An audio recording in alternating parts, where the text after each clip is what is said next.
जय श्री जगन्नाथ। तो आज थी चैत्र मासर सेकेंड मंगलवार। तो मु सकाल सकाल उठी मोर सब नित्यकर्म सारी देती ठाकुर घर को आसिक ये पूजा करदे। तो सहित मुझे आज मंगलवार जेहेतु थी गोटे पणा बन देती माँ तो ये भोग भी करदे आलती भी करदे आलती नहीं जाती मुझे तापर पूजा सारिक आसी सारापर मुझे मोर ब्रेकफास्ट मैंने करने आसती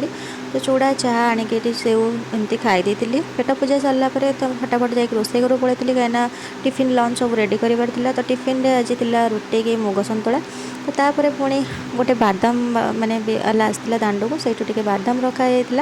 तो सीझे खावाई ये बढ़िया बादाम होता माने जस्ट रिसेंट सेमती खोला होगी आसी तो तापर ये लंच में प्रिपेयर होता लंच आज होता पोटल आलू तरकारी और सहित कलरा भी चिप्स ये लुण हल्दी गोल रखाई आ मसूर डाली सीझे रखाई जमीक रसुण देके फुटण कर सहित शाग भी हबार तो लंच में सारिक आसिक रूम को आसी देखला बेलू गदे पड़ी आयरन दवाई तो कौन करी भाविली सफा करा भी गदे पड़ी तो से आग आसिक वाशिंग मेसीन लुगापटा पकई सफापाई तापर जाइए आयरन दवाई तार मझे मझे मुझे आसिक ड्रेन करदे पुणी चल दूसरी स्पिन करदे एमती चलैकी पुणी आसिक आयरन दे दूसरी तो आयरन दे सारापर लंच वंच सारिक रेस्ट नहीं आउ इवनिंग हजबैंड को पचारि आज डिनर में कौन करी